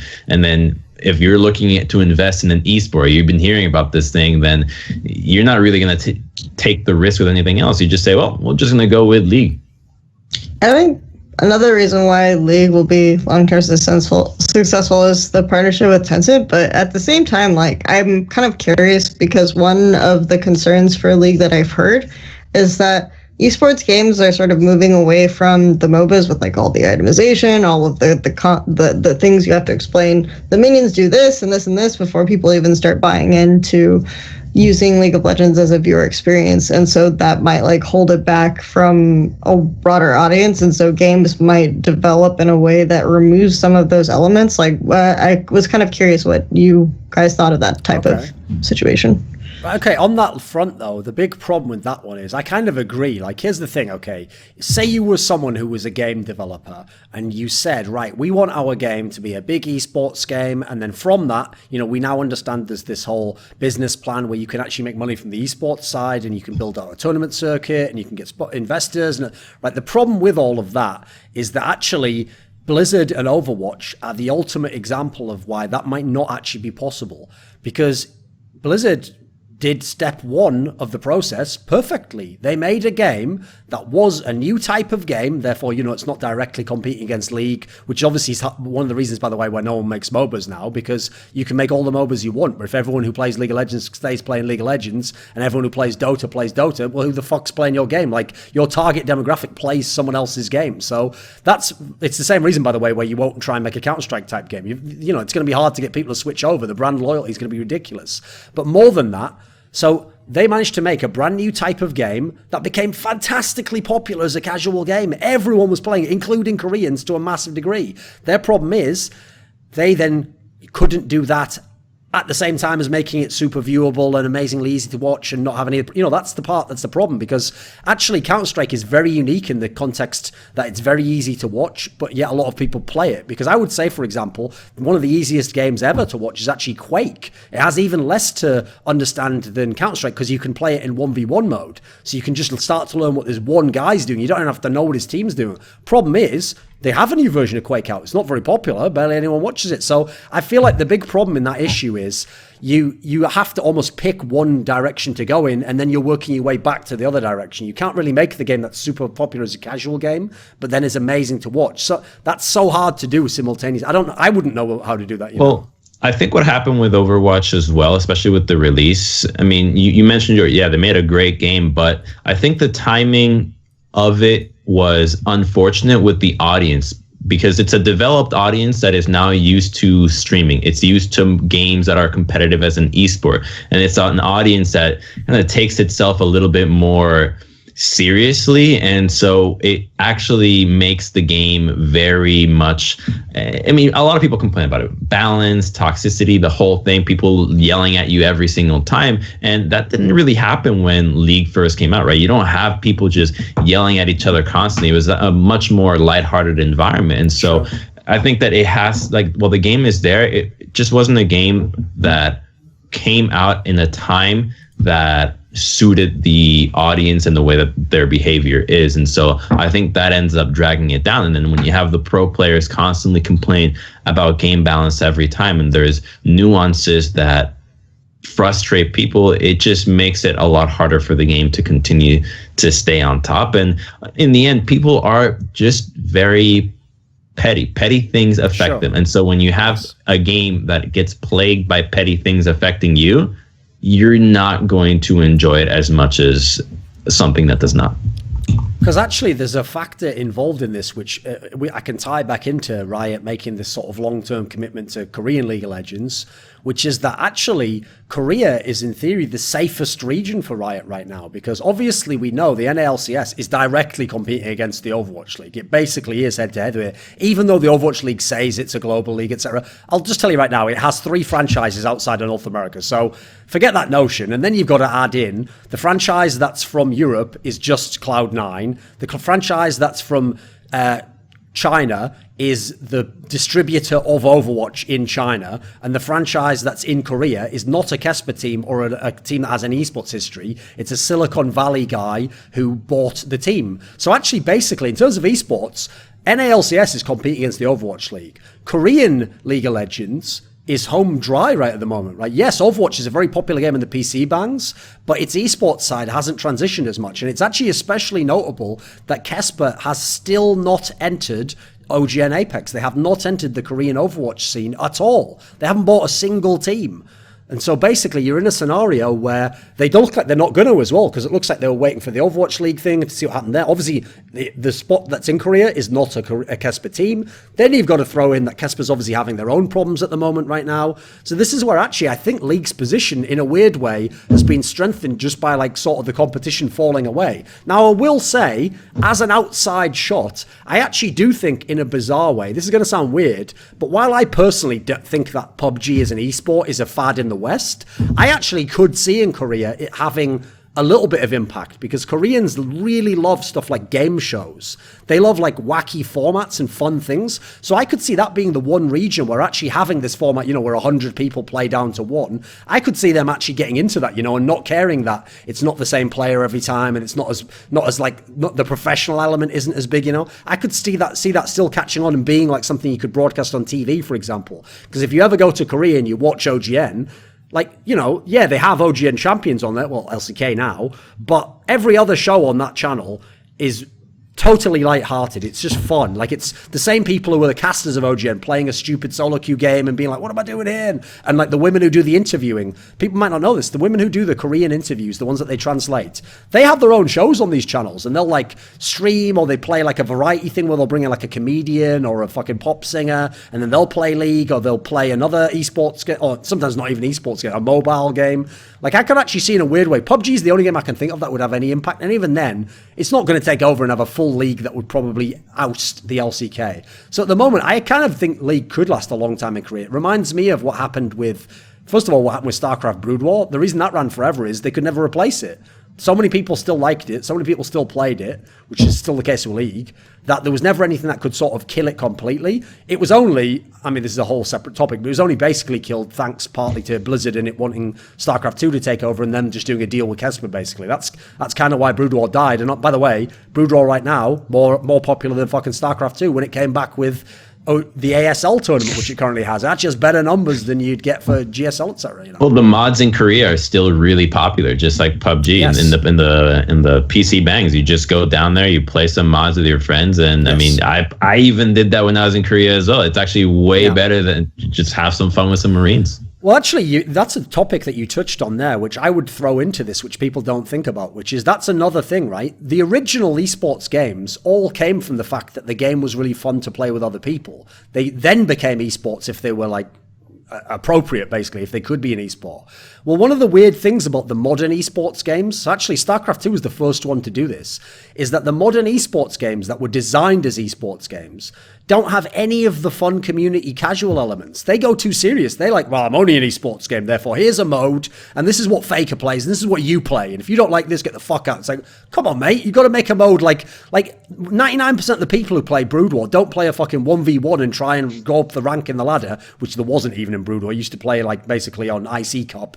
What they do is they play like the fucking 2v2 maps, and they play the stupid like Hunters one, they play all the fun you have ones. a million you're like 3 Marines and trying to kill like all the Zerg, shit like that. Like, imagine that's what's good. Like if League came out with that with a mode like that, where I don't know, you're just like like somebody's favorite champion, like the most popular champion, and you're just in some realm, I don't know, catching poros or whatever they come up with. Like that would be amazing. But the good thing about that as well is it means that you're still playing Brood War or League of Legends, and therefore it sounds abstract, but you are still connected to the game and the scene. Therefore, you still might follow the scene as well. But that's why I feel like essentially there's no like sort of... It's either a casual game, which forces the esports, or it's an esports game that has no sort of catch-all for the casual fan.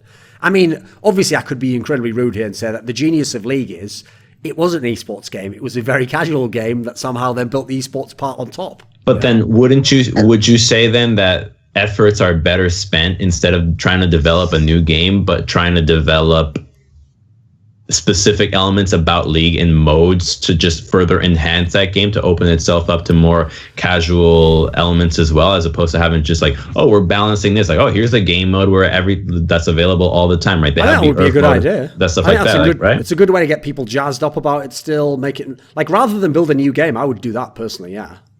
I also think sort of an underrated in the West reason why League of Legends will have a lot of longevity is the Chinese market is so huge, and the fact that League of Legends Riot managed to have their distributor as Tencent is like really, really significant, because in order to play League of Legends in China, you just need a QQ number, which you establish by getting your Chinese ID from your parents as a kid.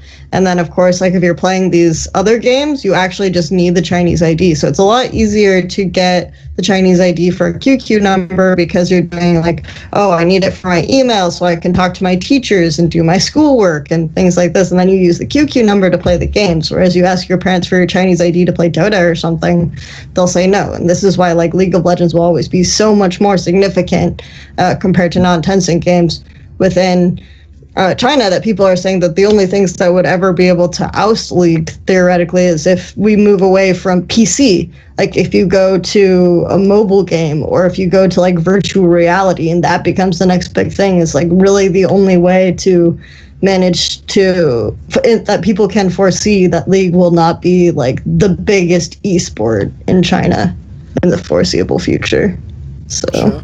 Well, some of the competition for mobile games is ran by Tencent as well, which is pretty funny, because they make their own competition, which is basically League in mobile. So I think you're still promoting the same kind of game. So when you get home to your computer, you're thinking, I was playing this on the phone all day. What's the upgraded version of this? I'll just go back to League. And so you're just continuously promoting MOBA, and if League is the premier one, you're going to keep going back to it. So I think the mobile audience that is spread into the other elements is actually just also tied into League. I always thought that was actually genius from Tencent. Like, while obviously you could spin it into the angle of like the Chinese are so next level at ripping stuff up, they even rip themselves off. I'd actually go the other way, and I'd say what they've basically done is like the whole genius. If like, okay, here's an interesting detail you won't know, okay, but in the UK, we actually don't have a massive variety of like soft drinks, like sodas that you guys have. We have all the sodas you have. Like we have the Pepsi and the 7-Up and the Coca-Cola, the Dr. Pepper and the Fanta, right? We have all the big ones. But one of the reasons why we don't have like as many varieties and as many like third-party type ones is because what those companies did is, first of all, everyone knows that both of those companies basically have their own sort of like, what would you describe it? Like deck of drinks. They say, oh, what, do you want a cola? Right, well, we make Pepsi. Oh, you don't want a cola? Well, what do you want? A fizzy drink? That's like a lemonade. No, don't go and drink Sprite. Drink 7-Up. You know, they all have their own version of it, right? So what they did in the UK was they actually just even used to make an incentive for the person not to have the other drinks, because they said, if you stock Coke drinks, we'll give you a fridge. Just only put the Coke ones in there. So in UK shops, except for in London, where obviously it's a very metropolitan place, basically you have 2 fridges. One's all the Coke drinks, one's all the Pepsi drinks. And now, by the way, they own everything. They even own the fucking energy drinks as well. You know, they've bought them all up. But we don't have very many third-party ones. In a sense, that's what actually they've done here. They've just made it like, right, well, do you want any type of MOBA? We'll make them all for you. Play any of the MOBA game. We make them all, by the way, so we make all the money anyway. That's actually genius. It's quite clever, I think. Yeah, I also think, so KPL, which is the competitive league for the Kings of Glory, which is the mobile game, like there is an active like discussion of how do we strategize marketing for LPL and KPL like simultaneously. Like, where is the overlap?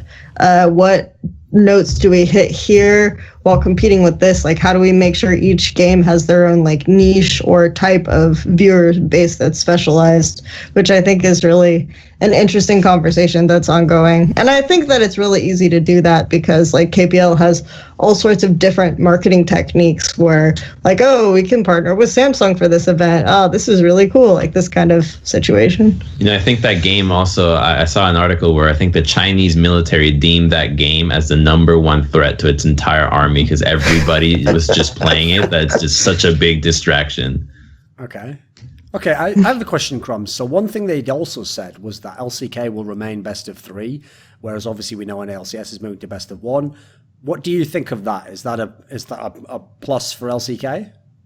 Yeah, I think it is. I mean, NALCS, obviously with the franchising and the broadcast, the way that the audience there cares about the game is more beneficial for them to have best of 1. But for the LCK, it really is valued that the team that wins is the most popular one. The team's winning is very important. And so you do get that sense of you are superior than who you just defeated in a best of 3. So I think that taking that element away would be a big blunder for the Korean audience that values winning so much. So keeping it is in check with what they say, which is we're going to listen to what the fans like, and fans in Korea really like teams that win. So keeping the best of 3 lets you keep the feeling that the team that you're supporting that is winning is definitely there because they're better. Okay, I've got a topic. I've got a good like sort of one that's like it ties into things that happen. It's a bit abstract. So here we go. Okay. Right. One of the reasons why I found Worlds really underwhelming for this season was, yeah, as in from the Korean side of the equation. I actually think this is the weakest 3 teams Korea has ever sent to Worlds because you looked at them, like all of them had flaws in their own ways. And then one of the main reasons I think that happened, though, is because you did have KT make a super team. They had all these players, which if you put them on other teams or you made them even into half a team elsewhere, would probably make a better team. And somehow they took all the super players, put them on one team, and that team didn't qualify for Worlds. Therefore, it sort of set the region back, I think, personally. Instead of, for example, we know Smeb could have been on SK Telecom, Praying Gorilla, I'm sure could be on some other super amazing team. You know, there's lots of ways the transfers could have gone. So I actually want to know this. Going into next year, so we had this announcement recently that the KT Rolster coach has basically quit and like handed in his resignation or whatever. I mean, you can debate whether that should have happened or not. Certainly he's had his issues over the time. But if KT Rolster just keeps the same lineup, what do you think are the possibilities of that? And if not, what about if we were to transfer some of these players around? Because I feel like either they have to stay together and try and be #1. That has to be the ceiling if you have a team like that. Or you just blow it up and you let a couple of players go, in which case there's players, very good players that can go to other teams. So I feel like either way around, it's an interesting topic. So what do you think, Crumbz? I do not think that I think the only LCK team that is likely to stay together is probably Samsung. I think every other team is most certainly going to have roster swaps. I just don't see why they would stay with the same lineup with the same issues that they have had. Like, it was an entire year of failures, and especially I think that the Western audience is not as attuned to the personalities behind those teams and how that affects those rosters as well. You see the players like, oh, they're so great and everything, but yeah, do you actually know how they behave as a team, etc.? And so I think if you keep the same lineup for LCK, for KT, you have the same results once again, just more disappointment. You have to get rid of it. And I kind of trailed off of what was put it this way: if they don't keep the same lineup, whoever they let go, right? Except maybe Pawn, because I don't know that if people are going to do anything great with him. But almost anyone else, like if the bot lane goes, Deft and Matter, well, I know loads of teams would want them. Maybe SK Telecom even. Then you look at the other players, Smeb and Score, who obviously people want these players. So if KT does stay together, obviously then you have to ask what would they do differently. But if they don't, these players are almost definitely going to have a big impact on who the best teams are in LCK, and therefore who's at next Worlds, right? They definitely will, but I don't think it'll be an effect to the extent of NA and EU. I actually think that even with the franchising money that is coming in, you might be thinking, oh, well, who's going to buy Faker and all this stuff? I think that Korean players are starting to become more keen on staying in Korea. And as an investment, if you are an organization that no longer is under threat of being relegated, it is not very wise for you to drop $1 million to buy a crazy Korean player from the get-go. So these players are likely to stay within Korea, and with that, they'll probably just maybe reinforce a couple of the weaker teams. We might get to see some teams become a little bit stronger, but I actually am not so sure about all of these players having as much influence for Worlds next time around, because if they get spread out, to have like better teams. Because for example, Longju, it's likely could even break up. Like, I mean, that's not a team that necessarily was so stable. So again, there's possibly Prey and Gorilla available. You know, there's so many different ways. Like basically, the simple way to say it is, if KT breaks up, I almost can't see a way that you could send as bad teams next year. It feels like one team at least has to get really good. I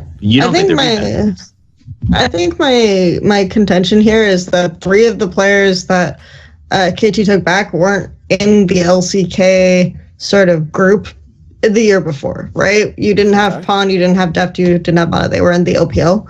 And so I almost think the KT problem was like Korea, the LCK teams suddenly to an extent started behaving like the NA and EU teams and the LPL teams that were like, oh, we need these star players to be able to be SKT, right? Even SKT themselves to an extent, where they have been leveling up their own talent and developing their own talent, partly because they had to because of the exodus, partly for other reasons. And then suddenly they're like, oh, we can get all of these star players and we can put them on these teams even if they don't necessarily fit. And so I think that was more of the issue.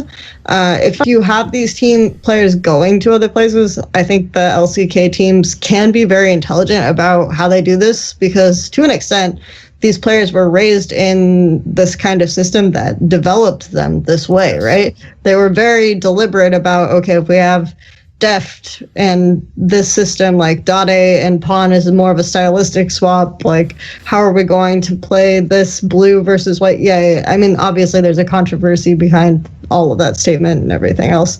But I think that you can be, even thinking about KT, maybe Gorilla, and obviously there's the debate as most people will say Prey and Gorilla is a better bot lane than Deft and Mata, but I think in general they might be better for KT just because you're playing you can have more of a topside focus then, when KT sort of had to be bot side focused.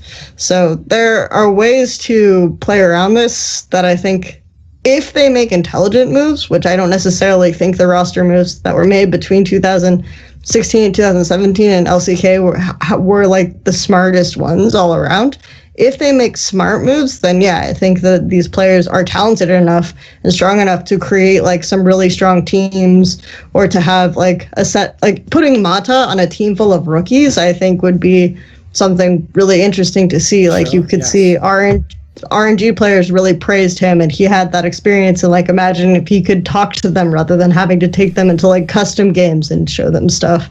So I think, yeah, definitely there could be a major impact, but it's not a for sure thing. Yeah, I don't personally have a lot of faith in very good decisions being made by most of the rosters for the LCK next season, just because a lot of these guys are new, right? Like the Samsung white-blue swap, that was off a very experienced organization with top talent for quite some time. And then some of the talent right now some of the teams rather that have the means to get some of these players, I don't think that they're looking at them with the same level of detail to make sure that is it really the right fit. And maybe they're still lagging behind with the same idea of, oh, they're still upgrading. Well, they upgraded last year. It's our time to do so as well. Let's go with that same approach and just garnish one of these top players, see what happens with it, as opposed to, is this really a right fit? And I actually agree with you with Mata on a rookie roster would be sick. And also Smeb on the SKT. I mean, basically, like one of the stupidest things about KT when it was formed, I actually have a theory on what happened with this KT Rolster team, which basically goes like this. Because they were signing basically almost a whole new roster, right? If you were to tell someone who was going to go out and try and make these deals, right, here's the players I want, it's almost like you were thinking, right, in a dream world, yeah, I'd get all these players, but, you know, maybe I'm only going to get 2 out of the 3 or whatever, you know. And it's like he came back like, oh, good news, I got them all. We were like, you got them all. Fuck, the whole point was whoever you didn't get, I was going to put a rookie in there, or and I was going to mold the team around them. You got them all. Yeah, I got every player. So what you've done is just get a load of players who've all been like stars and been the main focal point of their team, but we're going to have them all in one team. Yeah. I can foresee problems there. Like maybe the team won't function very well and we won't know who to play around for the first half of the split. Nah, should be fine. Just go ahead and do it. Oh, yep, you win, Mr. G, whoever you are. Like, I actually see that, right? You send 5 emails with I want like a low ball offer. 5 minutes later, everyone responds, yeah, I'm in. Like, well, all right. Well, I guess that's what a team is. Because, I mean, here's the thing. I don't blame them once everyone says yes. You have to try it. Because let's face it, there's also a world in which maybe it did just all work and it was just like, this is the most ridiculous team ever and we've wrecked you all. So I get why they did it, but like, it's like kind of to bring it back to the original thing. I almost feel like any move you make could make the team better. Like even if you put a rookie mid laner in or something like that, if he at least came in and you could mold him and he was going to play the way people told him in the team, all these would surely be positives for the squad that they have right now. I think also to an extent you end up with players who sort of aren't necessarily the most aware of stuff. They want to play with like really, really good teammates, right? Yes. So someone like Pawn, especially because you have Deft, who's played with Pawn, and he's been the main Korean teammate he's had for his entire time in China. Like Pawn is going to be way more appealing to Deft than like a rookie whose name he doesn't even know, right? Yes. So a lot of that could have just also been like, well, I'll do it if you do it. Yeah, I'll do it if you do it. And then that's how they ended up with the team as well. So then splitting that up, it's like, okay, who do we kick now? Is also a very difficult situation in team building. So I love how it always comes down to somebody probably made a very dumb decision. Yeah, for sure. Hey, it's Crumbz. You're lost? How do you not know where you are? It's Thorin's channel.